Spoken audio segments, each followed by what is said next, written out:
एक बच्चे को आम का पेड़ बहुत पसंद था। जब भी उसे फुर्सत मिलती वो उस पेड़ के पास पहुंच जाता, पेड़ के ऊपर चढ़ता, आम खाता, खेलता और थक जाने पर उसी की छाया में सो जाता।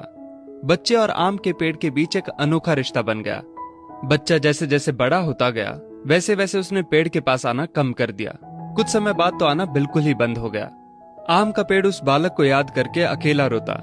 एक दिन अचानक पेड़ ने उस बच्चे को अपनी तरफ आते देखा और पास आने पर कहा, तू कहाँ चला गया था? मैं रोज तुम्हें याद किया करता था। चलो आज फिर से दोनों खेलते हैं।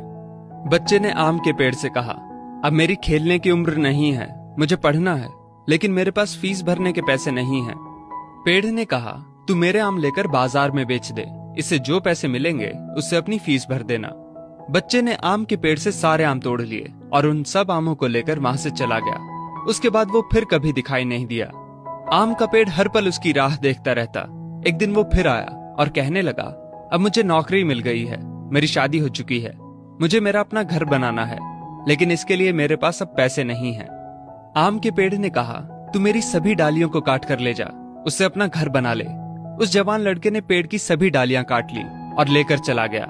आम के पेड़ के पास अब कुछ नहीं था, वो बिल्कुल बंजर हो गया था, कोई उसे देखता भी नहीं था।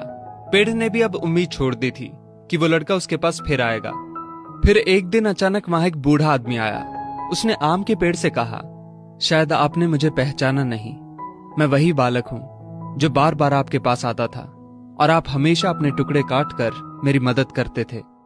आम के पेड़ ने दुख के साथ कहा, पर बेटा मेरे पास अब ऐसा कुछ भी नहीं जो मैं तुम्हें दे सकूं। वृद्ध ने आंखों में आंसू लिए कहा, आज मैं आपसे कुछ लेने नहीं आया हूं, बल्कि मुझे आपके साथ जी भर के खेलना है, आपकी गोद में सिर रखकर सो जाना है। इतना कहकर वो आम के पेड़ से लिपट गया और आम के पेड़ की सूखी हुई डाली फिर से अंकुरित हो उठी।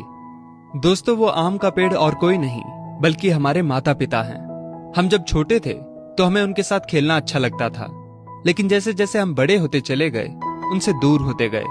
पास भी तब आए जब कोई जरूरत पड़ी या कोई समस्या आन खड़ी हुई। आज कई माँ बाप उस बंजर पेड़ की तरह अपने बच्चों की राह देख रहे हैं, जाकर उनसे लिपटें, उनके गले लग जाएं। फिर देखना वृद्ध अवस्था में उनका जीवन फिर से अंकुरित हो उठेगा। किसी कवि ने क्या खूब कहा है, बड़े बुजुर्गों की उंगलियों में कोई ताकत तो ना थी, मगर जब मेरा सिर झुका तो सिर पर रखे कांपते हाथों ने जमाने भर की दौलत दे दी। दोस्तों, इस वीडियो